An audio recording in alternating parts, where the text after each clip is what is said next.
नमस्कार, किसान समाचार में आपका स्वागत है। मैं हूं चंद्रशेखर जोशी और आइए सबसे पहले देखते हैं किसान समाचार की सुर्खियां। कृषि मंत्रालय ने वर्ष 2021-2022 के लिए फसलों के उत्पादन का दूसरा अग्रिम अनुमान किया जारी। लगभग 316 मिलियन टन रिकॉर्ड खाद्यान्न उत्पादन अनुमानित। तोमर ने कहा, खाद्यान्न उत्पादन का लगातार बन रहा है नया रिकॉर्ड।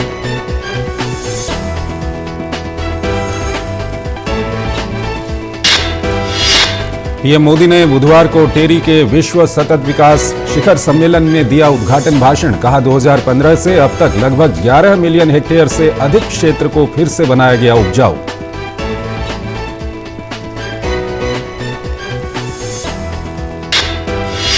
तमाम बाधाओं के बावजूद जल जीवन मिशन ने 9 करोड़ ग्रामीण घरों तक पहुंचाया नल से जल। गांवों में पानी की गुणवत्ता की जांच के लिए 9 लाख से अधिक महिलाओं को किया गया प्रशिक्षित। जल प्रबंधन के लिए 5 लाख पानी समितियों का गठन।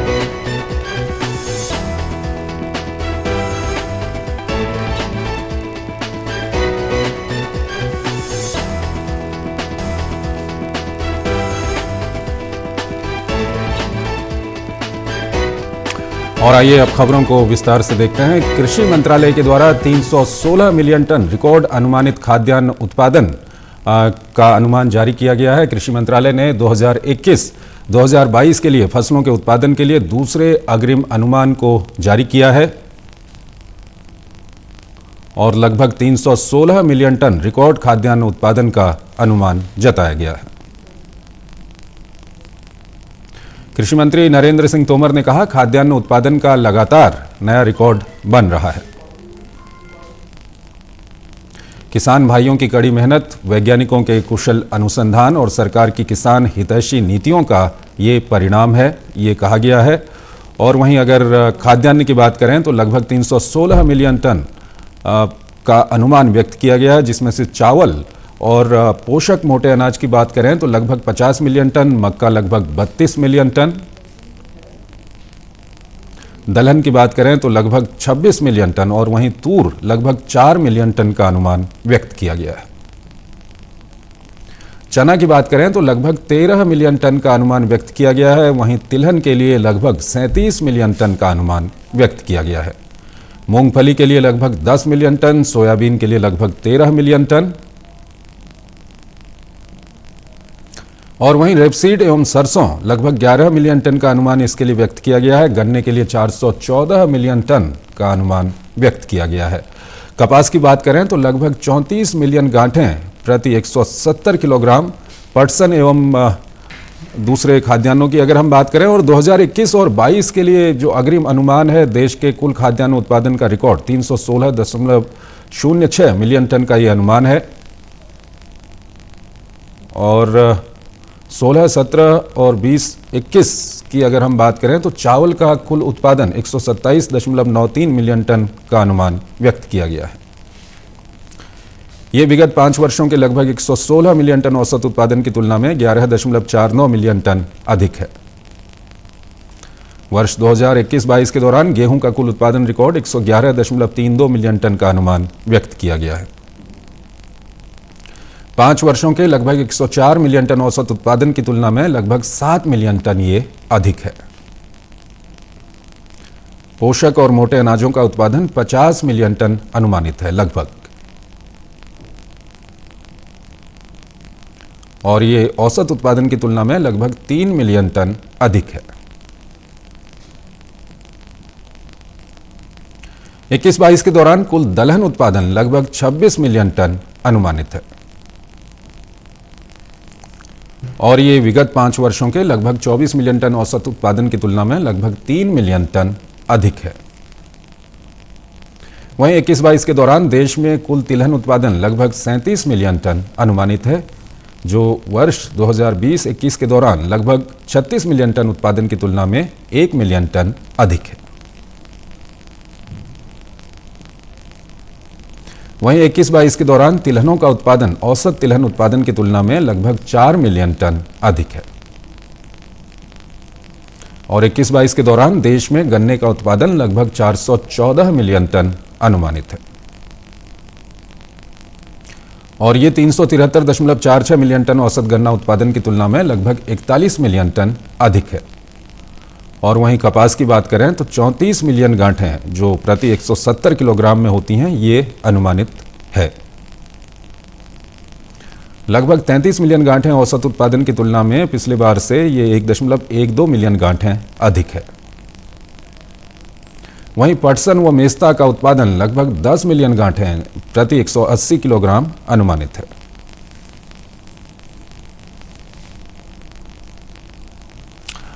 तो ये आपने देखा, और आइए इस पर हम बात करेंगे। हमारे साथ विशेष हमारे मेहमान मौजूद हैं। अशोक विशनदास हमारे साथ मौजूद हैं, फॉर्मर चेयरमैन हैं CACP, commission for agriculture cost and price.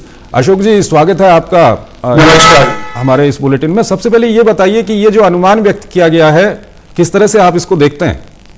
देखिए, ये सबसे पहले हम ये कहेंगे कि ये जो 316 मिलियन टन फूड ग्रेन का है, जो खाद्यान्न का है प्रोडक्शन पैदावार, वो हम किसानों की गहरी कमाई से, उनके मेहनत से, उनके पसीने की, ये उनका रिजल्ट है। तो किसानों को कोटि कोटि प्रणाम। और फिर ये क्या है कि इससे क्या है कि जो हमारे देश में जो कंज्यूमर्स है, उपभोक्ता है, उनको फायदा होगा, क्योंकि ये प्राइस स्टेबलाइज करने में भी काम आएगा। 316 बहुत अच्छी बात है, और ये करीब करीब 1.7%, 1.7% पिछले साल की तुलना में ज्यादा हुआ है। और जो हमारे जो धान है, हमारा जो चावल है भारत का, उसकी विदेशों में बहुत डिमांड है। वहां हमने इस बार करीब करीब 18 मिलियन टन हमने उसका एक्सपोर्ट किया, निर्यात किया।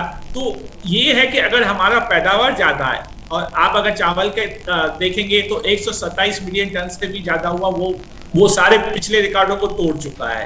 तो ये ऐसा है कि ये बाई चांस नहीं होता है। इसके लिए जो सरकार की जो नीतियां हैं, कृषि नीतियां हैं, और जो किसानों को जो भी मतलब रियायतें दी हैं, और उनके लिए जो कार्य हो रहा है पिछले कई 6-7 सालों से, तो उसका ये परिणाम है। ये कोई एक दिन का काम नहीं है, ये सतत प्रयास है पिछले 6-7 सालों में। और 300, और ये पूरे देश के गर्व की बात है। तो इससे दो फायदे होंगे। एक तो ये है कि जो गरीब लोग हैं, उनको PDS और जो दूसरे माध्यम है, उनसे उस रास्ते से और उस नीतियों के तहत वहां पे मतलब आसानी से हम उनको खाद्यान्न प्रदान कर सकते हैं। That is one. फिर इसका जो प्रभाव पड़ता है, जो प्राइवेट ट्रेडर्स हैं, वो उनकी कीमतें काफी सबड्यू रहेंगी, थोड़ी बहुत ज्यादा हाई नहीं होंगी। तो जो फूड इन्फ्लेशन है, उसके भी कम होने के चांसेस है, क्योंकि प्राइस काफी रहेंगी। किसानों को उससे नुकसान नहीं होगा, क्योंकि FCI है, जो फूड कॉर्पोरेशन ऑफ इंडिया, वो खरीदेगी उनकी जो MSP पे है। और तीसरा जो फायदा होगा, वो हमारा जो निर्यात है, उसमें बहुत फायदा होगा। और हमारे पास पर्याप्त भंडार है, तभी हम उसको निर्यात कर सकते हैं। चावल की बहुत हमारी विदेशों में मांग है, और जैसे अभी बताया, करीब 17.7 मिलियन टन का हमने एक्सपोर्ट किया पिछले साल, और आशा है कि इतना ही और इससे ज्यादा भी कर सकते हैं। तो जो भारत की इकोनॉमी है, जो अर्थव्यवस्था है, तो एक तो है कि जो डोमेस्टिक घरेलू उत्पादन है, उसके ऊपर निर्भर करता। बट कोई भी बड़ी इकोनॉमी ऐसा नहीं हो सकता कि सिर्फ घरेलू पे ही निर्भर। तो जब तक निर्यात नहीं करेंगे, उससे बड़ा सुदृढ़ नहीं होती है हमारी अर्थव्यवस्था। तो इसके जो दोनों कंपोनेंट है, एक तो घरेलू व्यवस्था और दूसरी है अंतरराष्ट्रीय जो मार्केट है, उसमें भी हमारी काफी छाप है। तो इससे मैं समझता हूं कि हमारी अर्थव्यवस्था और खास करके एग्रीकल्चर सेक्टर वो मजबूत होगा, और इससे किसानों के हाथ भी मजबूत होंगे। और एक और बात बताऊंगा कि अभी जैसे जो एग्रीकल्चर है, जो कृषि है, उसका जो GVA में ग्रॉस वैल्यू एडिशन, वो GD जो हमारी एक तरह से मोटा ये समझ जो भारत की राष्ट्रीय आय है, उसमें करीब 18-19% का योगदान है एग्रीकल्चर का। तो उससे क्या होगा, ये एक सोर्स है, एक स्रोत है, जो हमारे प्रधानमंत्री ने $5 ट्रिलियन की इकोनॉमी की जो कल्पना की थी, उसमें भी इसका योगदान होगा। तो ये बहुत खुशी की बात है। कि और ये सिर्फ एक व्यक्ति से नहीं हुआ है। एक तो है कि सरकार की जो नीतियां हैं कृषि से संबंधित वो बहुत ही फेवरेबल है। अशोक जी यहीं पर मैं आपसे सवाल पूछना चाह रहा था, क्योंकि कृषि मंत्री की ओर से भी ये कहा गया है कि वैज्ञानिकों का अनुसंधान और साथ ही साथ जो किसानों की मेहनत है वो, और उसके साथ साथ जो सरकार की नीतियां हैं वो बहुत इसमें कारगर सिद्ध हुई हैं। तो आपसे हम जानना चाह रहे थे कि लगातार पिछले कुछ सालों में जो रिकॉर्ड उत्पादन हमको दिखाई दे रहा है, सरकार की वो कौन कौन सी नीतियां हैं जिसका अच्छा खासा प्रभाव अब किसानों और खेती बाड़ी पर, किसानी पर देखने को मिल रहा है? देखिए ऐसा है कि जो मूल रूप से किसानों को दो चीजें चाहिए, मूल रूप से मोटे मोटे तरीके से। एक तो है कि उनका जो कीमत है उनको कीमत सही मिलनी चाहिए, और दूसरे है जो हमारे बाजार हैं वो पूरी तरह व्यवस्थित होने चाहिए। So getting the prices right and getting the markets right, ये दो चीजें हैं। वो बाकी उसके अंदर बहुत सारी चीजें हैं, बट अगर मोटा मोटा हम कहें तो मेरे दृष्टि में ये दो चीजें बहुत महत्वपूर्ण है, और सरकार ने बहुत ही अच्छा प्रयास किया इन दोनों चीजों में। अब एक उदाहरण के तौर पे देखिए, पहले जो न्यूनतम समर्थन मूल्य था उसमें कई बार किसानों को कोई खास फायदा नहीं होता था। जैसे रागी का एक छोटा सा एग्जांपल देता हूं, क्योंकि मैं इससे जुड़ा हुआ था सरकार की तरफ से। कृषि जो CACP है, जो न्यूनतम समर्थन मूल्य निर्धारित करती थे, मैं उसका अध्यक्ष था। तो उसके तो क्या था कि उस समय कोई 50% लागत से ऊपर देने की कोई व्यवस्था नहीं थी। तो कभी कभी ऐसा होता था, और जैसे मैं रागी का एग्जांपल बताऊं जो कर्नाटक में काफी होता है, तो वहां पे किसानों की कीमत भी नहीं निकलती थी। अब ये है कि जितनी भी कीमत लगे, जो वेटेड एवरेज है ऑल इंडिया का, उससे वो कम से कम है, ज्यादा से ज्यादा नहीं, ज्यादा से ज्यादा तो उससे भी अधिक हो सकता है। तो 1.5 गुना कीमत का आप MSP फिक्स करेंगे, और वो उससे किसानों को फायदा हुआ है। That is point 1। सेकंड है मार्केट का। अब नाम है, नाम से क्या होता है कि आपको पता चलेगा कि बाकी बाजार में क्या हो रहा है। तो उससे क्या है कि किसानों को ये इस तरह का व्यवस्था मिल रही है कि आप अपना प्राइस देखिए, तो प्राइस डिस्कवरी होती है, उससे आपको मूल्य अच्छा मिलेगा। देखिए जब तक आपको प्रोडक्शन ज्यादा हो गया, ये एक कंपोनेंट है पूरी स्टोरी का, लेकिन वो स्टोरी इनकम्प्लीट रहती है, वो कहानी अधूरी रहेगी जब तक वो नहीं देखेंगे कि आपकी पैदावार तो ज्यादा हो गई, लेकिन क्या किसानों की आय भी ज्यादा हो रही है। और ये अपने आप में नहीं है कि आपकी पैदावार ज्यादा हुई तो आपकी आय भी ज्यादा होगी। ऐसा कोई मैथमेटिकल फार्मूला नहीं है कि कभी पहले ऐसा मेरी रिसर्च ने बताया, कभी पैदावार ज्यादा होने से उनकी आय कम भी होती थी, क्योंकि बाजार में प्राइसेस कम हो जाते थे। अब ऐसी व्यवस्था है कि प्राइसेस जो उनकी कीमतें हैं वो भी ठीक है और बाजार भी ठीक हो रहे हैं। तो ये दोनों चीजें मिला के, और फिर जो सरकार ने किसानों के लिए जो 6,000 वार्षिक रूप से वो दिया है, वो सहायता है। तो ये सारी समस्या ठीक है अशोक जी, थोड़ा सा आगे बढ़ते हैं। अब हमने ये देखा है कि राजनीति की बात करें तो किसान एक ऐसा मुद्दा रहा है, काफी कुछ इस पर राजनीति हुई है, कई तरह की बातें की गई हैं, और कृषि कानूनों का जो पूरा मुद्दा था वो भी आपको मालूम है। लेकिन अब हम ये कह सकते हैं कि यहाँ पर ये लोगों के सामने है कि किसान को अच्छी कीमत मिल रही है, किसान को अच्छा अनुसंधान मिल रहा है, उसको खाद उपलब्ध हो जा रही है, और उसका ये परिणाम है कि अच्छा उत्पादन पहले भी हुआ है और आगे के लिए जो अनुमान है वो भी काफी अच्छा है। तो ये अपने आप में एक बहुत बड़ा उदाहरण, आईना कहीं ना कहीं उस सब राजनीति को दिखा रहा है। यस, अच्छा ये बिल्कुल बात सत्य है कि किसानों का हित में सरकार काम करे। मैं एक चीज और आपको ऐड करूंगा। देखिए जैसे आपका वार्डरोब है जहां आप कपड़े रखते हैं, अगर उसमें सारी शर्ट्स हैं और कोई उसमें पैंट नहीं है, या सारी पैंटें हैं शर्ट नहीं है, तो वो बहुत अच्छी स्थिति नहीं है। तो हमारे यहाँ क्या होता था, गेहूं और चावल का उत्पादन तो बहुत ज्यादा होता था, हमारी जो डिमांड है, हमारा जो कंजम्पशन है उससे ज्यादा होता था। लेकिन क्या था कि ऑयल सीड है, जो तिलहन और दलहन के लिए हम विदेशों पे निर्भर रहते थे, तो उसमें अपनी समस्याएं थी। तो अब इस बार क्या हुआ कि जो करीब करीब 27 मिलियन टन जो हमारा पल्सेस हैं उसका प्रोडक्शन हुआ, बहुत अच्छी बात है। 37 मिलियन टन से ज्यादा आपका ऑयल सीड हुआ है, तिलहन। तो ये दलहन तिलहन में हम सेल्फ सफिशिएंसी की तरफ चल रहे हैं और लगभग प्राप्त भी कर ली है। तो ये बहुत खुशी की बात है। ओवरऑल क्या है कि अगर जो आप टोटल है ना, टोटल देखने से कई जो महत्वपूर्ण बातें रह जाती हैं, तो हमें उसको काट के मतलब डिसएग्रीगेट करके देखना जरूरी है कि आपका दलहन का कितना प्रोडक्शन हुआ, तिलहन का कितना हुआ। और ये तो सर्वविदित है कि गेहूं और चावल में तो हमारी सेल्फ सफिशिएंसी कई सालों से हो रही है, लेकिन ये पिछले कुछ सालों से हमारा जो प्रोडक्शन है वो तिलहन और दलहन की तरफ बहुत अग्रसर हो रहा है। और ये अपने आप नहीं हुआ है, सरकार ने बड़ी स्पष्ट नीतियां और फोर्स मिशन मोड में जैसे है, ताकि बहुत जल्दी इसमें हम अग्रसर हो, उसमें वृद्धि हो और उसमें हम काफी सफल भी हो रहे हैं और अभी आगे भी जाना है। तो मेरा तो ये मानना, मीलों हम आ गए हैं, मीलों हमें जाना है। अशोक जी जिस तरह से दलहन की अगर हम बात करें, तिलहन की बात करें, रेपसीड है, सरसों है, मूंगफली है, ये सब में उत्पादन बढ़ेगा तो जो अभी तक हमको अगर एडिबल ऑयल की बात करें वो सब इंपोर्ट करना पड़ता था, वहां पर कुछ राहत मिलेगी उस फ्रंट पर?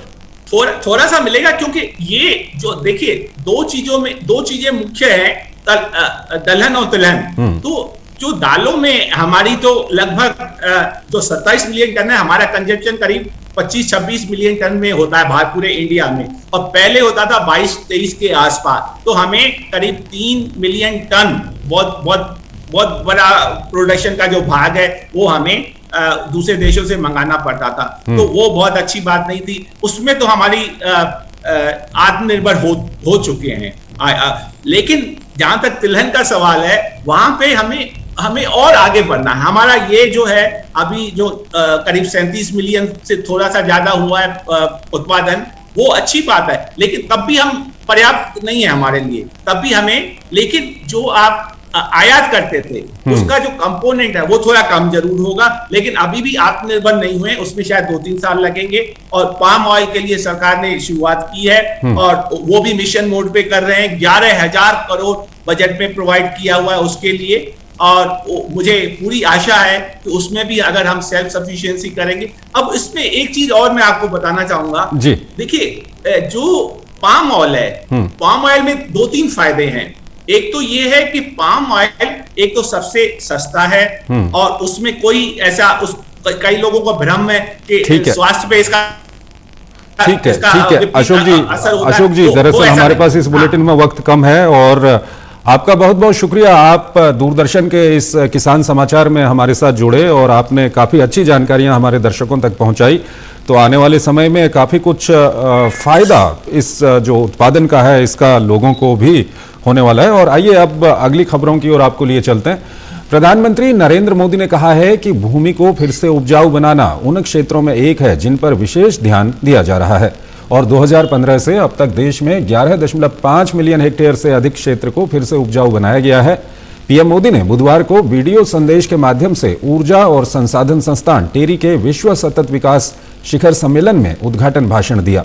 विश्व की 2.4% भूमि पर भारत में दुनिया की प्रजातियों का लगभग 8% हिस्सा मौजूद है। प्रधानमंत्री ने कहा, भारत एक अत्यधिक विविधतापूर्ण देश है और इस पारिस्थितिकी की रक्षा करना हमारा कर्तव्य है। निरंतर अनुपजाऊ होती जा रही भूमि को फिर से उपजाऊ बनाना उन क्षेत्रों में एक है जिन पर विशेष ध्यान दिया जा रहा है, और 2015 से अब तक 11.5 मिलियन हेक्टेयर से अधिक क्षेत्र को फिर से उपजाऊ बनाया गया है। पीएम मोदी ने कहा, हम बॉन चैलेंज के तहत भूमि क्षरण तटस्थता की राष्ट्रीय प्रतिबद्धता को प्राप्त करने के मार्ग पर आगे बढ़ रहे हैं। हम यूएनएफ और CCC के तहत की गई अपनी सभी प्रतिबद्धताओं को पूरा करने में दृढ़ विश्वास रखते हैं। हमने ग्लासगो में COP26 के दौरान भी अपनी महत्वाकांक्षाओं को दुनिया के सामने रखा है। प्रधानमंत्री ने इस बात पर जोर देते हुए कहा कि पर्यावरणीय स्थिरता केवल जलवायु न्याय के जरिए ही प्राप्त की जा सकती है। उन्होंने कहा कि भारत के लोगों की ऊर्जा आवश्यकता अगले 20 वर्षों में लगभग दोगुनी होने की संभावना है। पीएम मोदी ने कहा, इस ऊर्जा से वंचित रखना लाखों को स्वयं जीवन से ही वंचित रखने जैसा होगा। सफल जलवायु कार्यों के लिए भी पर्याप्त वित्त पोषण की आवश्यकता होती है। इसके लिए विकसित देशों को वित्त और प्रौद्योगिकी हस्तांतरण की अपनी प्रतिबद्धताओं को पूरा करने की आवश्यकता है। और आइए अब देखते हैं देश भर की अनाज मंडियों में अनाज का क्या भाव है।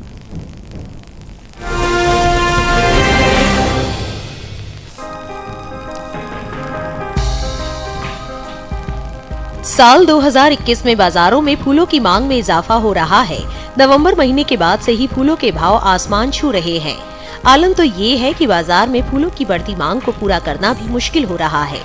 बाजारों में सबसे ज्यादा रजनीगंधा, गेंदा, गुलाब, कमल और चमेली के फूलों की मांग सबसे ज्यादा आ रही है। वहीं वैश्विक बाजार में बढ़ते भारतीय फूलों की मांग को देखते हुए सरकार ने फूलों की खेती का दायरा बढ़ा दिया है। पिछले एक दशक में फूलों के उद्योग में निर्यात के क्षेत्र में बड़ा कदम रखा है।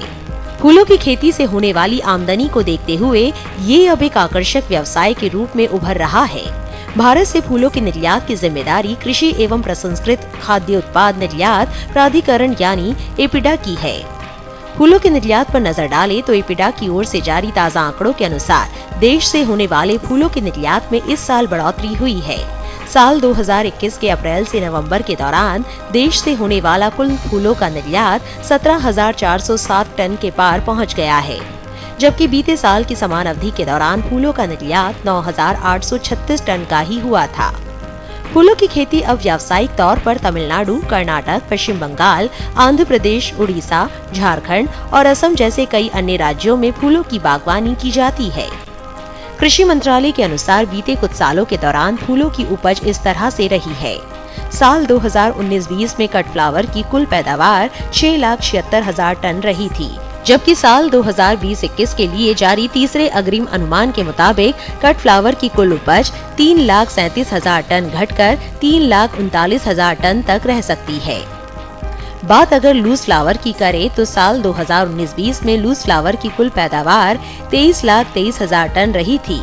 वहीं इस साल लूज फ्लावर की पैदावार में कुछ गिरावट देखने को मिल सकती है।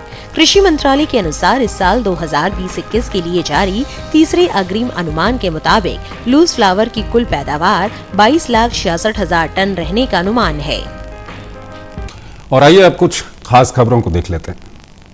कर्नाटक उच्च न्यायालय हिजाब विवाद को लेकर याचिका पर सुनवाई जारी रखेगा। वहीं कर्नाटक में चल रहे हिजाब विवाद के बीच पुलिस ने हुबली धारवाड़ में तत्काल प्रभाव से सीआरपीसी की धारा 144 लागू कर दी है, जिसके अंतर्गत सभी शैक्षणिक संस्थानों के 200 मीटर के दायरे में 28 फरवरी तक यह आदेश लागू रहेगा। वहीं उडुपी में कोई तनाव नहीं है। हिमाचल प्रदेश में सभी शैक्षणिक संस्थान फिर से खुल गए हैं। राज्य में कोरोना की स्थिति में सुधार के बाद राज्य सरकार ने यह निर्णय लिया है। कक्षा 1 से 8 तक के स्कूल फिर से खुल गए हैं, जबकि कक्षा 9 से 12 की कक्षाएं 1 फरवरी 2022 से पहले ही चल रही हैं। इसके साथ ही राज्य में अब सभी शिक्षण संस्थानों में ऑफलाइन कक्षाएं लगेंगी। कोरोना मामलों में तेजी से गिरावट और टीकाकरण दरों में सुधार के कारण कोरोना प्रतिबंधों को आसान बनाने के एक हिस्से के रूप में इन आदेशों को लागू किया गया है। देश भर में कोरोना संक्रमण के नए दैनिक मामलों में कमी दर्ज की गई है। पिछले 24 घंटों में कोरोना संक्रमण के 30,757 नए मामले दर्ज किए गए। पिछले 24 घंटों में 67,538 से ज्यादा लोग कोरोना से स्वस्थ भी हुए। अब देश में कोरोना के सक्रिय मामलों की संख्या घटकर 3,32,918 हो गई है, जबकि रिकवरी दर 98.03% है। कोरोना महामारी के खिलाफ राष्ट्रव्यापी टीकाकरण तेज गति से जारी है। देश में कोरोना रोधी टीके की अब तक कुल 174 करोड़ से अधिक खुराक दी जा चुकी हैं। आज सुबह 7 बजे तक की अंतिम रिपोर्ट के अनुसार अब तक 174 करोड़ 24,36,000 से ज्यादा खुराकें दी जा चुकी हैं। लोकसभा अध्यक्ष ओम बिरला आज पटना में बिहार विधानसभा और बिहार विधान परिषद के सदस्यों के लिए प्रशिक्षण कार्यक्रम का उद्घाटन करेंगे। इसका आयोजन बिहार विधानसभा के स्थापना दिवस के अवसर पर किया जा रहा है। इस अवसर पर लोकसभा अध्यक्ष बिहार विधानसभा डिजिटल टेलीविजन और बिहार विधानसभा पत्रिका का भी शुभारंभ करेंगे। इस कार्यक्रम में राज्यसभा के उपसभापति हरिवंश भी मौजूद रहेंगे। गुजरात में आज से आंगनवाड़ी केंद्र, प्री स्कूल और किंडरगार्टन फिर से खोले जाएंगे। 2 साल में पहली बार राज्य में कोरोना मामलों की कमी के बाद गुजरात सरकार ने इन संस्थानों को खोलने का निर्णय लिया है। बच्चों को प्री स्कूल, किंडरगार्टन, आंगनबाड़ियों में भेजने के लिए माता पिता की सहमति जरूरी है। गुजरात के मुख्यमंत्री भूपेंद्र पटेल ने कोरोना स्थिति की समीक्षा के बाद ये निर्णय लिया। हाल ही में राज्य सरकार ने स्कूलों में कक्षाओं को शुरू करने की अनुमति दी थी, लेकिन बच्चों की सुरक्षा को देखते हुए प्री स्कूल और आंगनबाड़ी बंद किए गए थे। प्रसिद्ध संगीतकार और गायक बप्पी लाहिड़ी का अंतिम संस्कार मुंबई में किया गया। उनका मंगलवार आधी रात के करीब निधन हो गया था। इससे पहले फिल्मी दुनिया से जुड़ी मशहूर हस्तियों ने बप्पी दा के अंतिम दर्शन किए। तो किसान समाचार में फिलहाल इतना ही, और किसान समाचार की पूरी टीम को आप इजाजत दीजिए और बने रहिए दूरदर्शन के साथ। नमस्कार।